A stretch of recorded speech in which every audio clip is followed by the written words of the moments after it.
ನಮ್ಮಮ್ಮ, ನನ್ ಖುಷಿ, ನನ್ ಡ್ಯಾನ್ಸ್ ಎಲ್ಲಾನು ಹೋಯ್ತು. ನಿಮಗ್ ಹೊರೆ ಆಗಿರೋದಕ್ಕೆ ನನಗಿಷ್ಟ ಇಲ್ಲ ಅಪ್ಪ. ನೀ ನನಗ್ ಹೊರೆ ಅನ್ನೋದ್ನ ಯಾವತ್ತಾರು ಹೇಳಿದಿನ?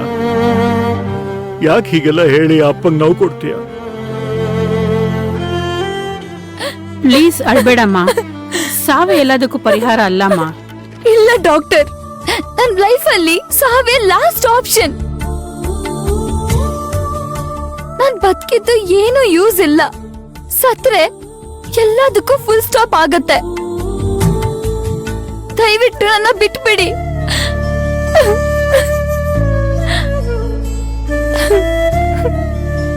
ಜಾನು, ಜಾನು, ಗಾಬರಿ ಆಗ್ಬೇಡಿ ಸರ್. ಇಂಜೆಕ್ಷನ್ ಕೊಟ್ಟಿರೋದ್ರಿಂದ ಸ್ವಲ್ಪ ಹೊತ್ತು ನಿದ್ದೆನಲ್ಲಿರ್ತಾರೆ. ಅವ್ರ ಮನ್ಸಿಗೆ ತುಂಬಾ ಶಾಕ್ ಆಗಿದೆ, ಹಾಗಾಗಿ ಹೀಗೆಲ್ಲ ಮಾತಾಡ್ತಾ ಇದ್ದಾರೆ. ಟ್ರೀಟ್ಮೆಂಟ್ ಕೊಟ್ರೆ ಎಲ್ಲ ಸರಿ ಹೋಗುತ್ತೆ.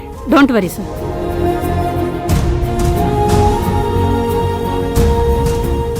ಸಮಾಧಾನ ಮಾಡ್ಕೊಳ್ಳಿ ಸರ್. ಹೇಗಮ್ಮ ಸಮಾಧಾನ ಮಾಡ್ಕೊಳ್ಳಿ?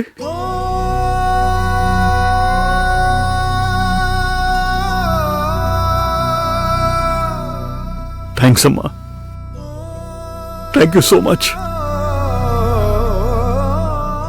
ಇದ್ದೊಬ್ಬಳ ಮಗಳನ್ನ ನೀನು ಉಳಿಸ್ಕೊಟ್ಬಿಟ್ಟೆಮ್ಮ. ಪರವಾಗಿಲ್ಲ ಸರ್, ನಿಮ್ ಮಗಳಿಗೆ ಏನೂ ಆಗಿರಲ್ಲ. ಅವಳು ನನ್ನ ಜೀವಮ್ಮ.